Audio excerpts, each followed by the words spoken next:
윤서야, 미안해, 난 네 친엄마가 아니야. 27년간 믿어왔던 모든 것이 한순간에 무너진 순간이었습니다. 평범한 회사원 강윤서, 27살까지 자신이 누구인지 확실히 알고 있다고 생각했지요. 그런데 어느 날 갑자기 걸려온 경찰서 전화 한 통이 모든 것을 바꿔놓았습니다. 1998년 유괴 사건 조사받으러 나와주세요. 유괴, 자신과 무슨 상관이 있을까 했는데 DNA 검사 결과는 더욱 충격적이었어요. 윤서 씨의 생모는 한성그룹 서미정 이사장입니다. 하루아침에 재벌가 딸이 된 윤서. 하지만 자신을 27년간 키워준 사람이 유괴범이라니. 그런데 여기서 끝이 아니었습니다.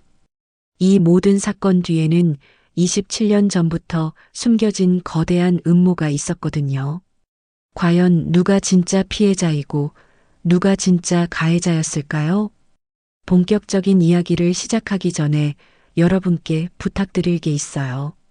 만약 이런 상황이 여러분에게 닥친다면 어떤 선택을 하실 건가요?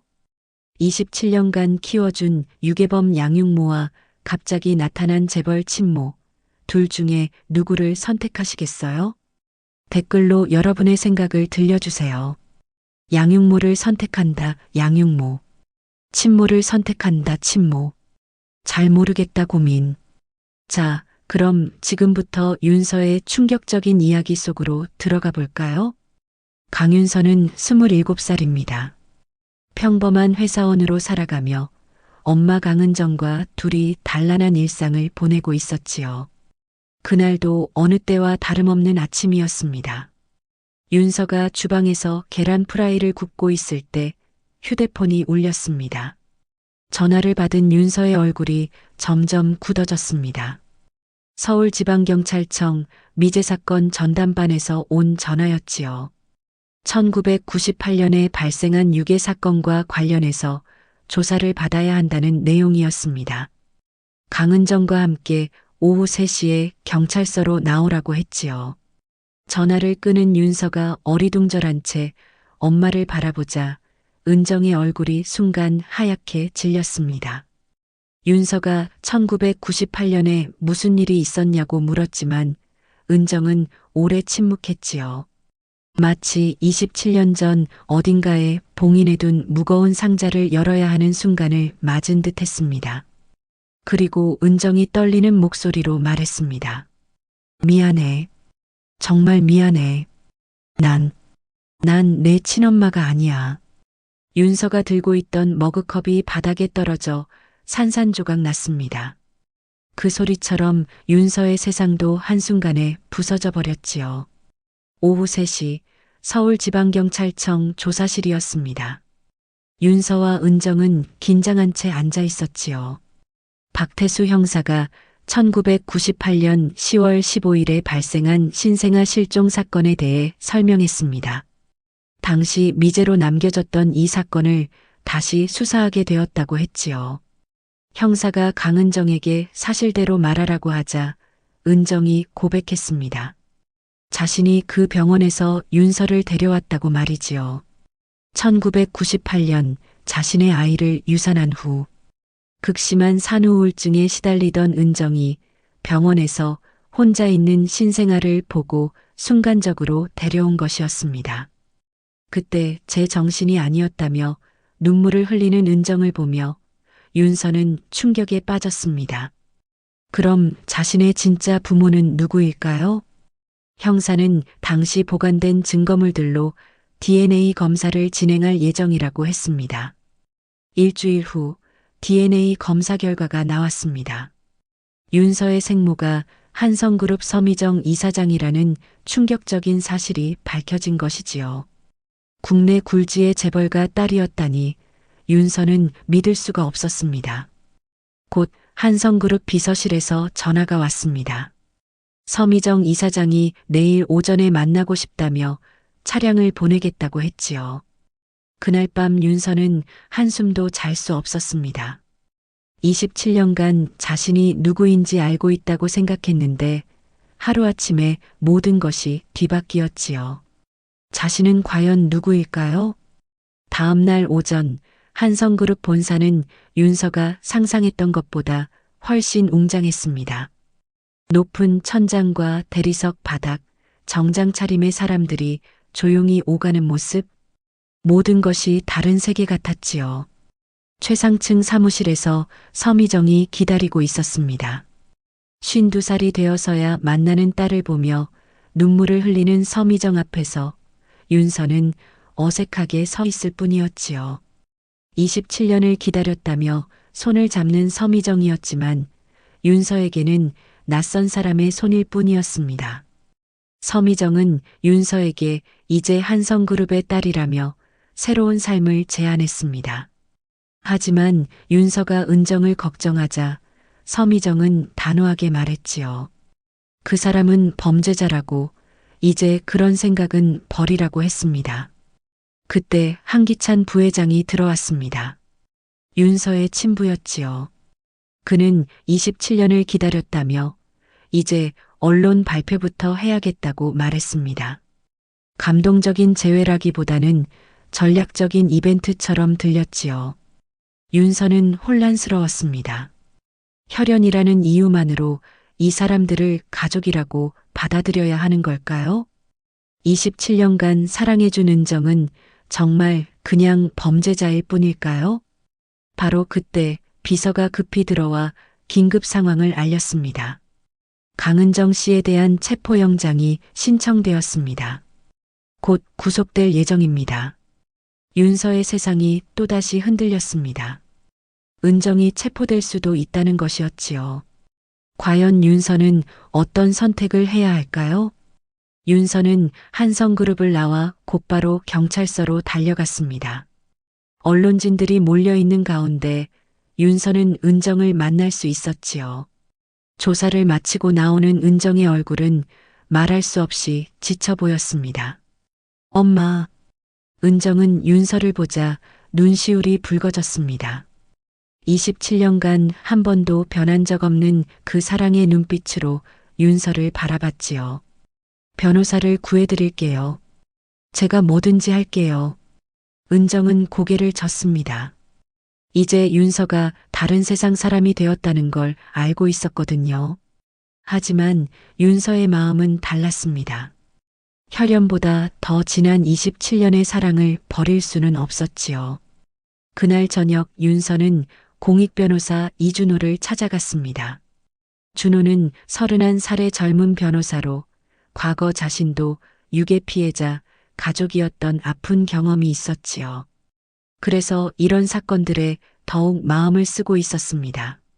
준호는 사건 내용을 들어보더니 의아해했습니다. 왜 27년이나 지난 지금에서야 갑자기 재수사가 시작된 걸까요? 뭔가 석연치 않은 부분들이 많았거든요. 한편 한성그룹에서는 비상이 걸렸습니다. 윤서가 돌아오지 않자 서미정은 초조해했고 한기찬은 더욱 단호해졌지요. 언론 공개를 서두르며 윤서를 그룹으로 끌어들이려 했습니다. 그 무렵 한성그룹 PR실에서 일하는 한서진에게는 다른 고민이 있었습니다. 서진은 30살로 그동안 아버지 한기찬의 후계자가 될 거라고 생각해왔거든요. 그런데 갑자기 나타난 27살 윤서 때문에 모든 것이 흔들리고 있었습니다. 처음엔 윤서를 견제하려 했습니다. 하지만 서진은 똑똑한 여자였어요. 단순히 감정적으로 대응하는 것보다는 이 상황의 진실을 파악하는 것이 더 중요하다고 판단했지요. 서진은 아버지 한기찬의 서재를 뒤지기 시작했습니다. 1998년 당시 뭔가 숨겨진 일이 있었을 거라는 직감 때문이었어요. 몇 시간을 뒤진 끝에 서진은 오래된 파일 속에서 이상한 메모를 발견했습니다. 신생아 관리 프로토콜 마이너스 성별 재확인 필요. 서진은 이 메모가 무엇을 의미하는지 확신할 수는 없었습니다. 하지만 분명한 것은 27년 전에 뭔가 계획적인 일이 벌어졌다는 것이었지요. 강은정의 첫 번째 공판이 열렸습니다. 법정은 기자들과 방청객들로 가득했지요. 한성그룹 딸의 유괴범이라는 자극적인 소재 때문이었습니다. 검사는 은정을 냉혹한 유괴범으로 몰아갔습니다. 27년간 아이를 숨기고 키운 것은 계획적인 범행이라고 주장했지요. 언론도 마찬가지였습니다. 악마 같은 유괴범, 27년간의 거짓 사랑 같은 자극적인 제목들이 신문을 장식했습니다. 준호 변호사는 은정의 당시 상황을 설명했습니다. 유산 후 극심한 산후우울증에 시달리던 상태였고 순간적인 충동이었다고 주장했지요. 그리고 27년간 윤서를 진심으로 사랑하며 키웠다고 강조했습니다. 하지만 여론은 차갑기만 했습니다. 아무리 동정할 만한 사정이 있어도 유괴는 유괴라는 반응이었지요. 윤서는 법정에서 은정을 지켜보며 마음이 아팠습니다. 27년간 자신을 위해 헌신한 사람이 죄인 취급을 받는 모습을 보기 힘들었지요. 공판이 끝난 후 윤서는 준호와 함께 사건을 다시 살펴보기로 했습니다. 뭔가 이상한 점들이 많았거든요. 왜 하필 그 시기에 재수사가 시작됐을까요? 그리고 병원 기록들을 살펴보던 준호가 이상한 점을 발견했습니다. 윤서 씨, 이거 보세요. 1998년 당시 병원 장부에 뭔가 수정된 흔적들이 있어요. 페이지 곳곳에 지우개로 지운 흔적과 다시 쓴 글씨들이 보였습니다. 마치 누군가 의도적으로 기록을 조작한 것처럼 말이지요. 혹시 이 사건에 다른 배경이 있는 건 아닐까요? 준호의 말에 윤서도 고개를 끄덕였습니다. 단순한 유괴 사건치고는 너무 많은 의문점들이 있었거든요. 준호는 1998년 당시 상황을 파악하기 위해 다각도로 조사를 시작했습니다. 27년이나 지난 일이라 쉽지 않았지만 다행히 당시 병원에서 일했던 간호사 한 명을 찾을 수 있었지요. 그 간호사는 이미 은퇴한 상태였고 처음엔 말을 꺼려 했습니다. 너무 오래된 일이라 기억도 가물가물했거든요. 하지만 준호가 계속 설득하자 조금씩 기억을 되살렸습니다. 그때 평소와 다른 일들이 있었다고 했어요. 한성그룹 비서실에서 사람들이 자주 왔고 유아실 배치도 갑자기 바뀌었다고 했지요. 당시에는 그냥 병원 방침이 바뀐 줄 알았는데 지금 생각해보니 이상했다는 겁니다. 더 결정적인 증언은 당시 병원 원장의 부인에게서 나왔습니다. 원장은 이미 세상을 떠났지만 부인은 남편이 생전에 한성그룹 관련해서 많은 스트레스를 받았다고 증언했어요. 특히 아이들을 바꿔치기 하라는 요구라는 말을 자주 했다고 기억했습니다. 당시에는 무슨 소리인지 몰랐는데 지금 와서 생각해보니 심상치 않은 발언이었던 거지요. 준호와 윤서는 이 증언들을 토대로 새로운 가능성을 생각해봤습니다. 은정의 유괴 사건 이전에 다른 계획이 진행되고 있었던 게 아닐까요? 혹시 한성그룹에서 의도적으로 뭔가를 꾸몄던 건 아닐까요? 한편 한성그룹에서는 윤서의 행동에 대해 우려의 목소리가 나오고 있었습니다. 최 비서가 한기찬에게 보고했지요. 부회장님, 윤서 양희 변호사와 함께 당시 병원 관계자들을 만나고 다니고 있습니다. 한기찬의 표정이 굳어졌습니다. 윤서가 너무 깊이 파고들고 있었거든요. 27년 전 묻어두고 싶었던 과거를 건드리고 있는 것이었지요. 최 비서 역시 편하지 않았습니다. 27년 전 그 일의 실행을 담당했던 것은 바로 자신이었거든요. 만약 진실이 밝혀진다면 자신도 무사하지 못할 것이었습니다. 그날 밤 준호에게 협박성 문자가 도착했습니다. 더 이상 파지 마라. 당신들을 위해서다. 익명의 발신자였지만 누군가 그들의 움직임을 주시하고 있다는 것은 분명했습니다. 협박 문자를 받은 준호는 오히려 더 확신했습니다.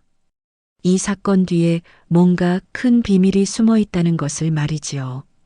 윤서 역시 마찬가지였습니다. 진실을 알아야 은정을 도울 수 있을 거라고 생각했거든요. 하지만 조사는 쉽지 않았습니다. 1998년 당시 병원 기록들 중 일부가 갑자기 사라졌다는 것을 알게 됐거든요. 누군가 의도적으로 증거를 없애고 있는 것 같았습니다. 설상가상으로 언론의 공격은 더욱 거세졌습니다. 윤서가 유괴범을 변호하고 있다는 기사들이 쏟아져 나왔지요. 재벌 딸의 배신, 은혜도 모르는 망각증 같은 제목들이었습니다. 한성그룹 주가도 흔들리기 시작했습니다. 스캔들이 계속 이어지면서 투자자들이 불안해하고 있었거든요. 한기차는 점점 초조해졌습니다. 윤서를 빨리 우리 편으로 돌려놔야 해. 이런 식으로 계속 가면 그룹 전체가 흔들려. 서미정도 마음이 복잡했습니다. 딸의 마음을 이해하고 싶었지만 그룹의 안위도 생각하지 않을 수 없었거든요. 그런 중에 한서진이 윤서를 찾아왔습니다. 카페에서 만난 서진은 처음엔 경계하는 표정이었지요. 윤서 씨, 지금 뭐 하시는 거예요? 윤서는 서진을 보며 조심스럽게 대답했습니다. 언니, 진실을 알고 싶어서요. 어떤 진실이요? 27년 전에 정말 무슨 일이 있었는지요. 단순한 유괴 사건이 맞는지. 서진은 잠시 망설였습니다. 사실 자신도 궁금했거든요. 그리고 며칠 전 발견한 그 메모 때문에 더욱 확신이 서고 있었습니다. 서진은 가방에서 작은 USB를 꺼냈습니다. 이거 아버지 서재에서 찾은 건데요. 뭐예요? 정확히는 모르겠어요. 하지만 1998년과 관련된 뭔가가 있는 것 같아요. 서진이 USB를 윤서에게 건네며 조용히 말했습니다. 사실 저도 궁금해요. 그때 무슨 일이 있었는지, 그리고 제가 지금까지 알고 있던 우리 가족의 모습이 진짜인지. 윤서는 서진의 진심을 느낄 수 있었습니다. 처음엔 경계했지만 어쩌면 서진도 진실을 원하고 있는 것 같았거든요. 그날 밤 윤서와 준호는 USB 안의 파일들을 확인해 봤습니다. 그 안에는 1998년 당시의 내부 결제 문서들이 들어 있었지요. 그리고 그 중에서 충격적인 내용을 발견했습니다. 신생아 성별 교체권, 비서실장 결제 완료. 두 사람은 서로를 바라봤습니다. 아이 바꿔치기가 단순한 추측이 아니라 실제 계획이었다는 결정적 증거였거든요. USB에서 발견한 문서는 모든 것을 바꿔놓았습니다. 신생아 성별 교체권이라는 제목의 결제. 문서는 27년 전 한성그룹이 계획적으로 아이 바꿔치기를 시도했다는 명백한 증거였거든요. 윤서와 준호는 밤새 문서들을 분석했습니다. 1998년 10월 서미정이 딸을 낳자 한성그룹 비서실에서는 비밀 작전을 시작했던 것이었어요. 재벌가 후계를 위해서는 아들이 필요했고 그래서 다른 남아와 바꿔치기 하려 했던 거지요. 그런데 그 계획이 실행되기 직전 은정이 윤서를 데려가는 일이 벌어졌습니다. 은정의 유괴 사건으로 인해 바꿔치기 계획은 무산되었고 한성그룹은 이 일을 단순한 유괴 사건으로 덮어버렸던 것이었어요.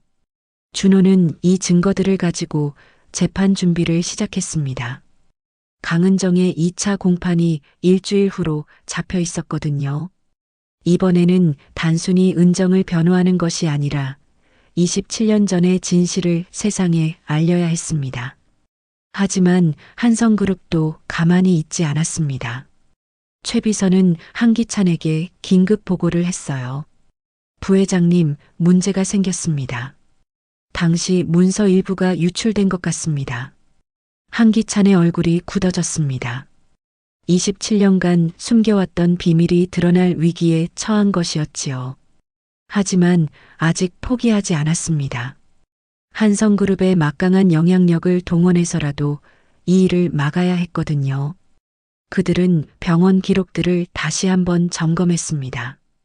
혹시 더 남아있는 증거는 없는지, 또 어떤 방법으로든 문서의 진위를 의심받게 만들 수 있는지 찾아봤어요. 동시에 언론에도 압력을 넣기 시작했습니다.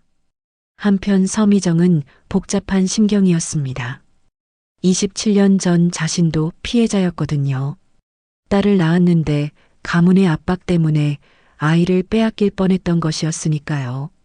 하지만 이제 와서 그 진실을 인정하기엔 너무 많은 것들이 걸려 있었습니다. 드디어 강은정의 2차 공판이 열렸습니다. 이번에는 더 많은 기자들과 방청객들이 몰려들었어요. 한성그룹과 관련된 새로운 의혹들이 언론에 흘러나왔기 때문이었지요. 재판이 시작되자 준호가 먼저 나섰습니다.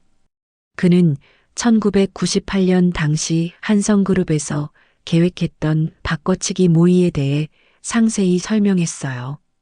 그리고 USB에서 발견한 문서들을 증거로 제출했습니다. 법정은 술렁였습니다. 단순한 유괴 사건인 줄 알았는데 그 뒤에 이런 거대한 음모가 숨어 있었다는 사실에 모두가 충격을 받았거든요. 검사 측에서는 문서의 진위를 의심한다고 맞섰습니다. 27년 전 일이라 확인하기 어렵고 위조 가능성도 있다고 주장했어요. 하지만 준호는 차근차근 반박했습니다. 문서의 용지, 인쇄 방식, 결제 도장까지 모든 것이 1998년 당시 한성그룹에서 사용하던 것과 일치한다고 설명했지요. 그리고 마침내 윤서가 증인으로 나섰습니다. 27년간 은정에게서 받은 사랑에 대해 그리고 자신이 겪은 정체성의 혼란에 대해 담담히 이야기했어요. 은정 씨는 분명 법적으로는 유괴를 저질렀습니다. 하지만 그 뒤에 숨어있던 진실을 생각해보면 누가 진짜 피해자이고 누가 진짜 가해자인지 다시 생각해봐야 하지 않을까요? 윤서의 증언이 끝나자 방청석에서 박수가 터져나왔습니다. 사람들은 이제 이 사건을 다른 시각에서 보기 시작했어요. 하지만 재판부는 신중했습니다. 아무리 배경 사정이 있어도 유괴는 유괴라는 것이었지요. 다만 정상 참작 사유는 충분히 인정할 수 있다고 했습니다. 그때 뜻밖의 일이 벌어졌습니다. 방청석에 앉아있던 서미정이 일어선 것이었어요. 재판장님, 제가 할 말이 있습니다. 모든 사람들의 시선이 서미정에게 집중되었습니다. 서미정이 증언대에 섰습니다. 한성그룹 이사장이 직접 법정에 나선 것은 전례 없는 일이었지요. 한기찬은 급하게 말리려 했지만 서미정의 마음은 이미 정해져 있었습니다. 27년 전 제가 윤서를 낳았을 때 일어난 일들을 말씀드리겠습니다. 서미정은 떨리는 목소리로 증언을 시작했어요. 자신이 딸을 낳았지만 한성그룹에서는 후계자가 될 수 없다며 아이를 바꾸려 했다고 말했습니다. 비서실에서 병원과 결탁해서 다른 남아와 바꿔치기 하려는 계획을 세웠다고 고백했어요. 저는 그 계획을 막으려 했습니다. 하지만 제 힘으로는 어쩔 수 없었어요. 그런데 강은정 씨가 제 아이를 데려갔고 그 덕분에 바꿔치기는 일어나지 않았습니다. 법정은 조용해졌습니다. 서미정의 증언은 모든 사람들에게 충격이었거든요. 물론 강은정 씨가 한 일은 법적으로 잘못된 것입니다. 하지만 결과적으로는 제 딸을 지켜준 것이기도 합니다. 서미정은 눈물을 흘리며 말했습니다. 27년간 윤서를 사랑으로 키워준 강은정 씨에게 선처를 부탁드립니다. 서미정의 증언이 끝나자 법정은 술렁였습니다. 한성그룹 이사장이 직접 나서서 진실을 고백한 것이었거든요. 재판부는 서미정의 증언 후 충격에 빠졌습니다. 이 사건은 단순한 유괴가 아니라 거대한 권력의 음모가 얽힌 복잡한 사안이었거든요. 판사가 말했습니다. 이 사건은 매우 특수한 상황입니다. 충분한 심리가 필요하니 일주일 후 최종 판결을 선고하겠습니다. 법정을 나서는 윤서의 마음은 복잡했습니다. 진실은 밝혀졌지만 이제 진짜 선택의 시간이 다가오고 있었거든요. 자신은 과연 누구인가? 강윤서인가? 한성가의 딸인가? 한편 한성그룹은 큰 혼란에 빠졌습니다. 서미정의 폭탄 증언으로 그룹의 이미지가 크게 타격을 받았고 주가는 연일 급락했어요. 한기찬은 분노했지만 이미 늦었습니다. 언론들은 연일 이 사건을 다뤘습니다. 27년 만에 밝혀진 재벌가의 음모, 진짜 가족은 누구인가 같은 제목의 기사들이 쏟아져 나왔지요. 윤서는 조용한 곳에서 생각할 시간이 필요했습니다. 27년간 자신이 누구인지 알고 있다고 생각했는데 이제 진짜 선택을 해야 하는 순간이 온 것이었어요. 일주일이 지나고 최종 판결의 날이 왔습니다. 법정은 그 어느 때보다 많은 사람들로 가득했어요. 기자들뿐만 아니라 이 사건에 관심을 가진 시민들까지 몰려들었거든요. 윤서는 은정 옆에 앉아 있었습니다. 27년 만에 진실이 밝혀졌지만 여전히 은정의 운명은 불투명했어요. 법적으로는 분명히 유괴를 저질렀으니까요. 재판장이 판결문을 읽기 시작했습니다. 피고인 강은정은 1998년 신생아를 유괴한 혐의에 대해 유죄를 인정한다. 하지만 당시 극심한 산후우울증 상태였고 27년간 피해자를 친자식처럼 사랑으로 양육한 점, 그리고 이 사건의 배경에 제3자의 불법적인 계획이 있었던 점을 종합적으로 고려하여 법정은 조용해졌습니다. 모든 사람들이 다음 말을 기다리고 있었지요. 징역 2년에 집행유예 3년을 선고한다. 방청석에서 안도의 한숨이 흘러나왔습니다. 은정은 감옥에 가지 않아도 되게 된 것이었어요. 윤서는 은정의 손을 꼭 잡았습니다. 하지만 재판장의 말은 끝나지 않았습니다. 다만 이 사건과 관련하여 한성그룹의 불법 행위에 대해서는 별도의 수사가 필요하다고 판단된다. 이 말은 한성그룹에 대한 추가 수사가 시작될 것이라는 의미였어요. 한기찬과 최 비서의 얼굴이 창백해졌습니다. 재판이 끝나고 법정을 나서는 길에 언론진들이 윤서를 둘러쌌습니다. 모두들 궁금했거든요. 이제 윤서는 어떤 선택을 할 것인지 말이에요. 윤서 씨, 앞으로 어떻게 하실 예정인가요? 한성그룹으로 가시나요? 윤서는 잠시 망설였습니다. 사실 아직 결정을 내리지 못했거든요. 조금 더 생각해 보겠습니다. 판결 후 며칠이 지났지만 윤서의 고민은 계속되었습니다. 한성그룹에서는 연일 연락이 왔어요. 서미정은 윤서에게 그룹의 일원이 되어달라고 간곡히 부탁했습니다. 윤서야, 이제 네가 없으면 우리 가족이 완성되지 않아. 하지만 한기찬은 달랐습니다. 재판 이후 모든 것을 잃을 위기에 처하자 윤서를 원망하기 시작했어요. 자신의 과거를 폭로한 장본인이라고 생각했거든요. 서진은 윤서를 찾아와 솔직하게 말했습니다. 윤서 씨, 저는 이해해요. 이 언니가 어떤 선택을 하든 존중할게요. 윤서는 서진의 말에서 진심을 느꼈습니다. 처음엔 경쟁자로 여겼던 서진이 이제는 진짜 가족 같았어요. 며칠 후 윤서는 마침내 결정을 내렸습니다. 그리고 기자회견을 열어 자신의 입장을 발표하기로 했어요. 기자회견장에는 수많은 기자들이 몰려들었습니다. 윤서는 차분한 표정으로 마이크 앞에 섰어요. 안녕하세요. 강윤서입니다. 첫 마디부터 모든 것을 말해주고 있었습니다. 한윤서가 아닌 강윤서라고 한 것이었거든요. 저는 27년 전 이 세상에 태어났을 때부터 강윤서였습니다. 물론 생물학적으로는 한성그룹과 혈연관계가 있지만 저를 키워주시고 사랑해주신 분은 강은정 씨입니다. 기자들이 숨죽이며 윤서의 말을 들었습니다. 혈연은 바꿀 수 없습니다. 하지만 가족은 선택할 수 있다고 생각합니다. 저는 27년간 저를 무조건적으로 사랑해주신 강은정 씨를 제 진짜 어머니로 선택합니다. 방청석에 앉아있던 은정의 눈에서 눈물이 흘러내렸습니다. 물론 서미정 이사장님과 한기찬 부회장님도 제게는 소중한 분들입니다. 하지만 저는 강윤서로 살아가겠습니다. 윤서는 잠시 말을 멈추고 깊게 숨을 쉬었습니다. 그리고 하나 더 발표하고 싶은 것이 있습니다. 앞으로 미아 찾기와 산후 우울증으로 고통받는 산모들을 돕는 재단을 설립할 예정입니다. 이름은 사랑의 가족재단입니다.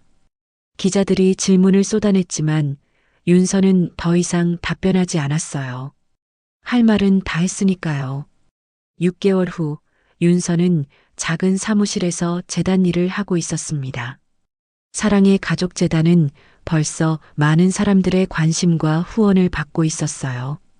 은정은 윤서 옆에서 재단 일을 도와주고 있었습니다. 두 사람은 진짜 모녀가 된 기분이었지요. 법적인 관계가 아니라 진정한 사랑으로 맺어진 가족이었으니까요.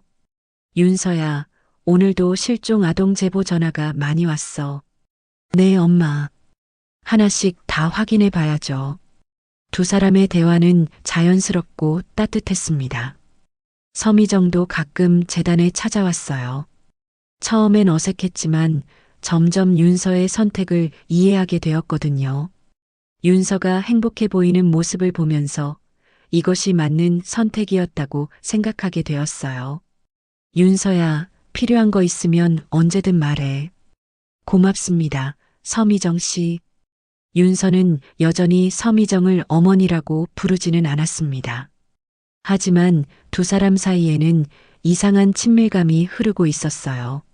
서진도 자주 재단에 들렀습니다. 한성그룹의 홍보 업무를 맡으면서 재단과 협력 사업을 진행하고 있었거든요. 언니, 다음 달에 입양 가정 지원 사업 시작하죠? 그래, 윤서야, 준비는 다 되어가. 두 사람의 관계도 많이 달라졌습니다. 이제는 진짜 자매처럼 편안했어요. 한기찬은 결국 모든 직책에서 물러났습니다. 27년 전의 일로 법적 처벌도 받았어요. 처음 몇 달은 분노와 자괴감에 빠져 지냈습니다. 자신이 쌓아올린 모든 것이 무너졌으니까요. 하지만 시간이 지나면서 한기찬은 깨닫기 시작했습니다. 27년 전 자신이 저질렀던 일이 얼마나 많은 사람들을 아프게 했는지를 말이에요. 윤서의 정체성을 흔들어 놓았고 은정을 범죄자로 만들었으며 심지어 아내 서미정까지 고통스럽게 했던 것이죠. 감옥에서 나온 후 한기찬은 조용히 참회의 시간을 보내고 있었습니다. 최근에는 미아 찾기 봉사활동을 하며 속죄하려 노력하고 있다는 소식이 들렸어요. 비록 늦었지만 자신의 잘못을 인정하고 바로잡으려 하는 것 같았습니다. 그날 저녁 윤서와 은정은 집에서 함께 저녁을 먹고 있었습니다. 27년 전과 똑같은 모습이지만 이제는 모든 것이 달랐어요. 진실을 알고 있으니까요. 엄마, 후회 안 해요? 27년 전 일 말이에요. 은정은 잠시 생각하다가 대답했습니다. 후회는 없어. 너를 키울 수 있어서 행복했으니까. 저도 엄마 딸이어서 행복해요. 두 사람은 서로를 바라보며 미소를 지었습니다. 혈연이 아니어도 진정한 사랑으로 맺어진 가족이었거든요. 창밖으로 따뜻한 봄바람이 불어왔습니다. 길고 긴 겨울이 끝나고 새로운 계절이 시작되는 것 같았어요. 윤서는 창을 열며 생각했습니다. 가족이란 혈연이 아니라 사랑으로 만들어지는 거구나. 그렇게 강윤서의 27년 만의 진실찾기 여행이 끝났습니다. 그리고 새로운 삶이 시작되었지요. 여러분, 그 누구도 예상하지 못한 27년 만의 진실이 담긴 윤서의 이야기가 마침내 끝이 났습니다. 혈연이 전부가 아니라는 것, 진정한 가족은 사랑으로 만들어진다는 것을 다시 한번 깨닫게 해주는 감동적인 이야기였지요. 27년간 변치 않은 사랑으로 윤서를 키워낸 강은정의 모성, 진실을 위해 용기를 낸 윤서의 선택, 그리고 결국 진심으로 사과한 서미정의 마음까지 모든 것이 우리에게 큰 울림을 주었습니다. 이런 감동적인 이야기가 마음에 드셨다면 구독 버튼을 꼭 눌러주세요. 그리고 댓글로 여러분의 생각을 들려주세요. 여러분의 이야기 하나하나가 더 좋은 이야기를 만들어가는 큰 힘이 됩니다. 그리고 좋아요도 잊지 마시고요. 좋아요는 정말 큰 격려가 된답니다. 그럼 또 다른 감동적인 이야기로 찾아뵙겠습니다. 구독하시면 새로운 이야기가 올라올 때마다 알림을 받을 수 있어요. 지금까지 들어주셔서 정말 고맙습니다. 여러분 모두 행복한 하루 보내세요.